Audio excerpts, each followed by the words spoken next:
Assalamu alaikum dear students. I am your subject is science subject teacher Miss Rukhsana. We have started unit 2. The topic is microorganism.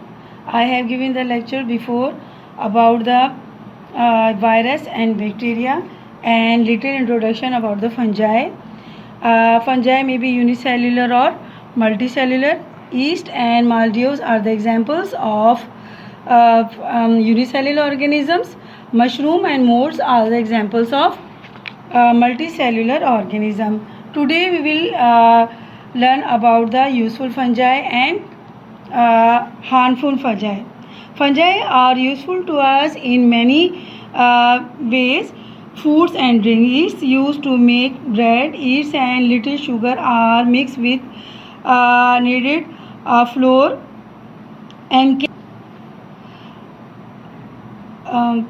useful fungi. Fungi are useful to us many ways. Food and drinks. Yeast is used to make a bread. The yeast uses sugar for fruit. In the process of breaking down of sugar, carbon dioxide is given off, which causes the dough to rise. The bread made from the dough is then soft and fluffy. One type of is used in the manufacturing of protein from molasses and ammonia.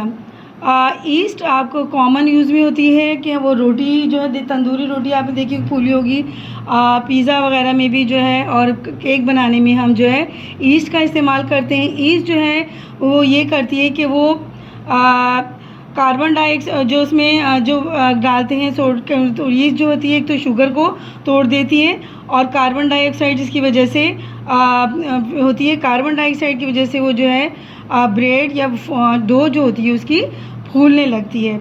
इसके अलावा दूसरा ये कि alcohol and alcoholic drinks are produce by the process called fermentation. ये भी इसमें क्या that uses is fermentation of potato cereals molasses. ये भी इसी प्रोसेस से होता है कि इसमें मौजूद शुगर को जो है ईस्ट तोड़ देते हैं और जिसके नतीजे में जो है वो जो है वो फर्मेंटेशन होती है. ग्रेप्स में जो है चीनी मौजूद होती है उसको तोड़ देते हैं और ये अमल जो है वो कहलाता है. इसके नतीजे में कार्बन डाइऑक्साइड गैस पैदा होती है. Beer by fermented germinating barley alcohol along with bacteria acetobacter yeast helps in production of cheese, vinegar and acetic acid. Some varieties of mushrooms are eaten as food. जो है fermentation के ज़रिए जो है grapes की फर्मेंटेशन की वजह से फिर अल्कोहल बनता है क्योंकि उसमें से कार्बन डाइऑक्साइड जो होती है जो शुगर जो होती है वो टूट जाती है और उसके नतीजे में जो है कार्बन डाइऑक्साइड पैदा होती है और ऑक्सीजन भी जो होती है इसकी वजह से जो है शुगर जो है इस्तेमाल ऑक्सीजन जो उसमें ग्लूकोज होता है उसको ब्रेक करने से ऑक्सीजन पैदा होती है जो बैक्टीरिया को ज़रूरत होती है और उसके नतीजे में कार्बन डाइऑक्साइड भी पैदा होती है. और ये चीज़ और विनेगर वगैरह इसी तरह फर्मेंटेशन से ग्लूकोज शुगर मॉलिक्यूल के तोड़ने से ही ये चीज़ें जो है हमारी चीज़ विनेगर वगैरह बनती हैं. इसके अलावा मशरूम जो है वो भी एक फेवरेट फूड के तौर पे इस्तेमाल करती है. दूसरा इम्पॉर्टेंट यूज़ जो है फंजाई का वो मेडिसिन है.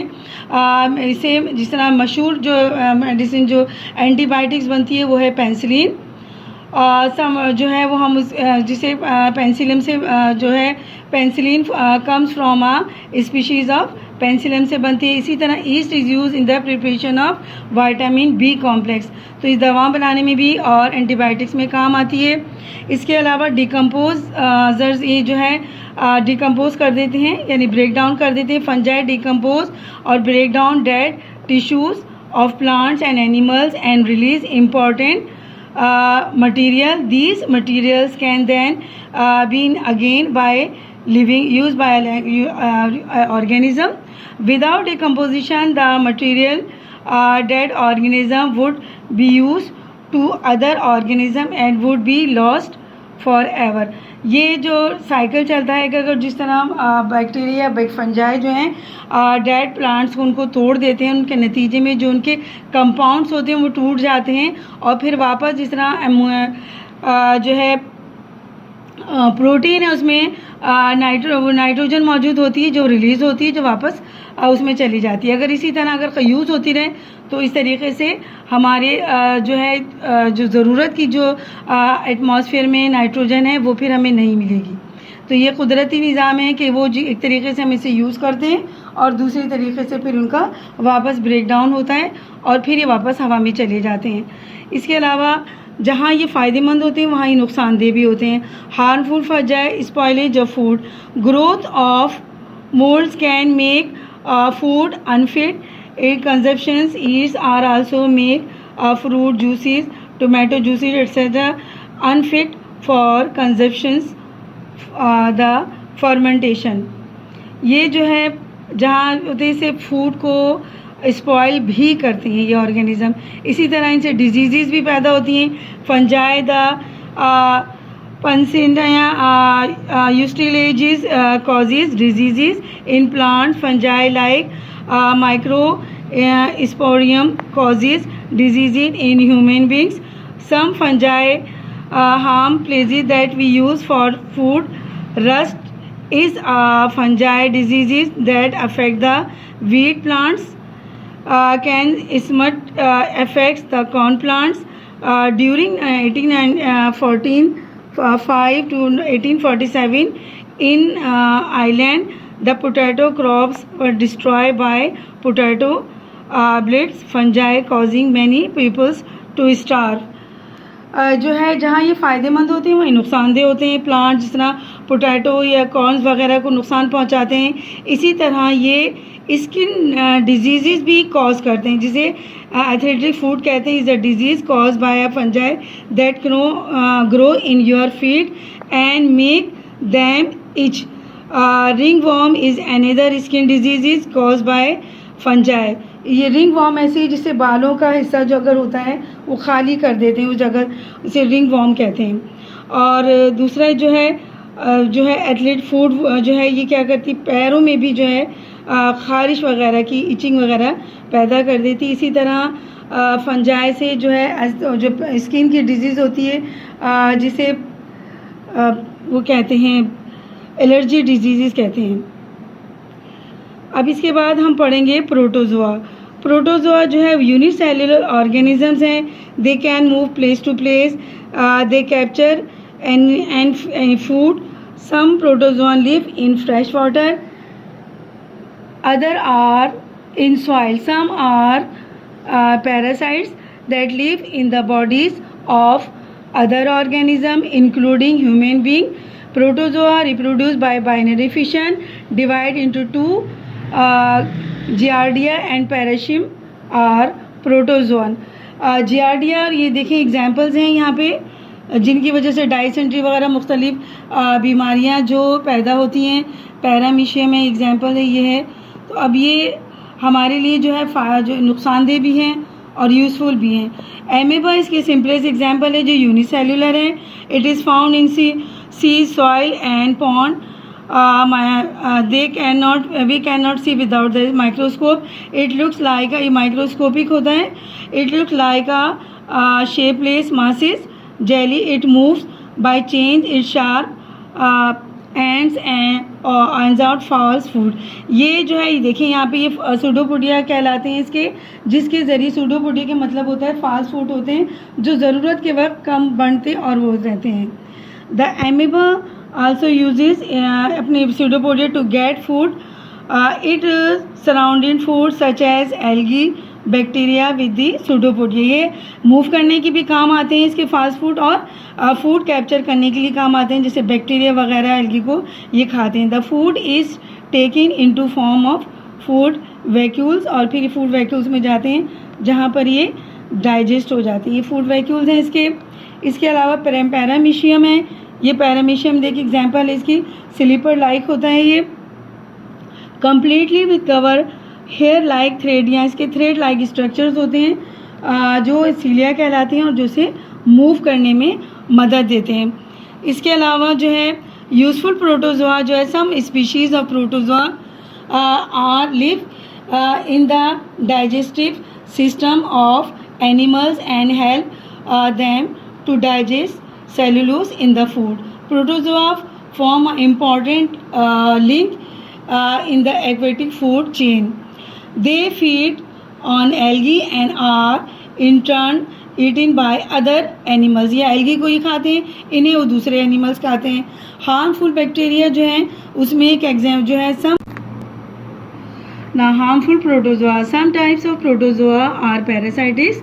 They cause a number of diseases in human and other animals. Entamoeba histolytica lives in the large intestine of human being and causes amoebic dysentery. The protozoan Plasmodium causes malaria. Trypanosoma is a parasite that live in the blood streams of human beings, cattle and other animals. It is spread from one person to another by a blood-sucking fly called tsetse fly. It causes dangerous diseases called sleeping sickness. एमेबा जो है तो dysentery cause कर देता है, एमेबा dysentery. Amoebic dysentery होती है जैसे एंटेमोबा histolytica है. दूसरा मलेरिया जो है वो प्लाज्मोडियम के ज़रिए होती है, जो ब्लड में मच्छर के ब्लड सक करते हैं और उसके ज़रिए जो टाइफाइड जिस को जो है मलेरिया होता है उसको इस मच्छर सक करते हैं. मॉस्किटो एक्चुअली कैरियर होते हैं इस ऑर्गेनिज़म के लिए. तो जो जो मलेरिया से अफेक्टेड होते हैं उसका ब्लड लेते हैं और इसके बाद ये जो है उसके बॉडी में वो चला जाता है ब्लड. फिर दूसरे हेल्दी पर्सन को जब ये काटते हैं तो क्या होता है, दोबारा ये जो है प्लाज्मोडियम उसके ब्लड में ट्रांसफ़र हो जाता है. इसी तरह ये स्लीपिंग सिकनेस की बीमारी भी जो हो जाती है एक टीजी फ्लाई के ज़रिए. तो ये तो chapter is completed. Now I will explain about the exercises. The first exercise is fill in the blanks. Under unfavourable condition micro organism form cyst around themselves. यहाँ क्या आएगा, cyst, CYST, cyst. Now second is a mushroom is a multicellular fungi. तीसरा है after the formation of thousands of, यहाँ क्या आएगा, viruses, the host cell often dies. यहाँ इस blank में आएगा virus. Now fourth blanks is the rabies viruses attack the nerve. यहाँ आएगा nerve, NERVE, nerve cells in the brain. जिसे इसके बीमारी जो है ये दूसरे लफ्ज़ में हाइड्रोफोबिया भी कहलाती है और ये कुत्ते के काटने से होती है, उसमें ये वायरसेस पाया जाता है. ना bacteria are found in 3 different shapes. यहाँ आएगा 3. ना नंबर 6 है bacteria reproduce by transverse binary fission. Transfer की स्पेलिंग है TRANSVERSE, ट्रांसफर. ना 7 is bacteria are responsible for spoilage of food. इसके बाद है number 8, there are 3 main kinds of algae. यहाँ आएगा 3. इसके बाद है number 9, fungi reproduce by spores और by budding. budding की स्पेलिंग है BUDDING, budding. इसके बाद है number 10, yeast and molds are unicellular fungi.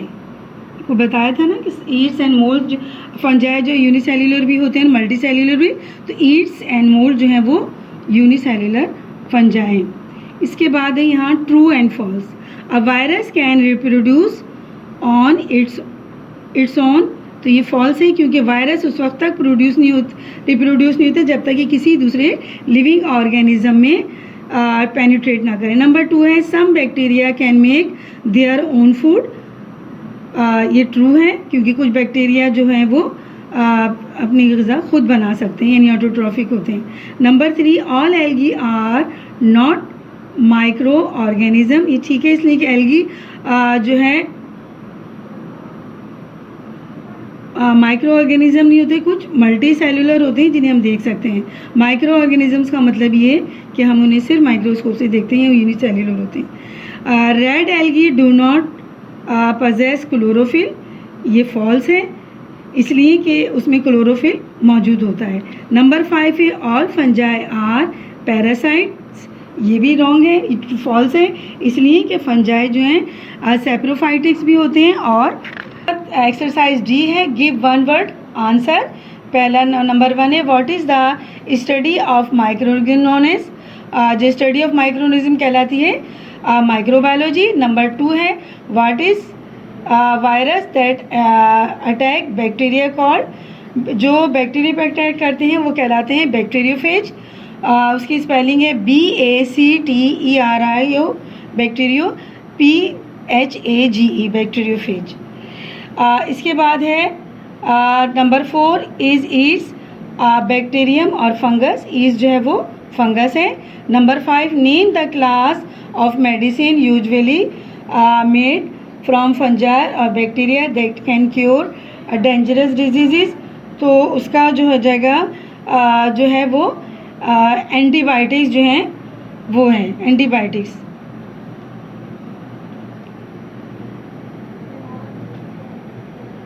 और नंबर 6 है by which process of do bacteria reproduce, तो इसका है ट्रांसवर्स बाइनरी फिशन।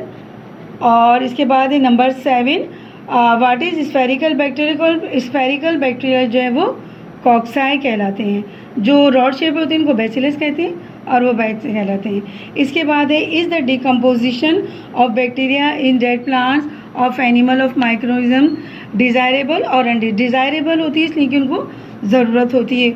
इसके बाद नंबर 9 है where are algae mostly found in water और लैंड, पानी में जो है जहाँ नमी होगी वहाँ एल्गी या काही जिसे कहते हैं पाई जाती है। नंबर 10 है which protozoan move with the help of pseudopodia, इसके एग्जाम्पल जो है वो एमीबा है। नंबर इसके बाद choose the most appropriate answer which of the following can not be classified as either living और नॉन लिविंग ऑर्गेनिज्म, वायरस जो है वो लिविंग और नॉन लिविंग में क्लासिफाइड होते हैं और बैक्टीरिया सब लिविंग है। नंबर 2 है which of the following of unicellular organism और made of cell without nucleus, bacteria जो है उनमें प्रॉपर न्यूक्लियर मेम्ब्रेन नहीं होती, तो इनका जो है प्रॉपर न्यूक्लियस नहीं होता इनका। इसके बाद है number 3 the unicellular that sour milk to make curd, bacteria जो है वो दूध को जो है वो खट्टा कर देते हैं। इसके बाद number 4 amoeba is a form of protozoan, डी इसकी एग्जाम्पल है। नंबर 5 है which of the following make their own food by photosynthesis, algae जो है इसमें क्लोरोफिल मौजूद होता है, ग्रीन होते हैं, तो ये अपनी ग़िज़ा खुद बना सकते हैं। Okay, thank you.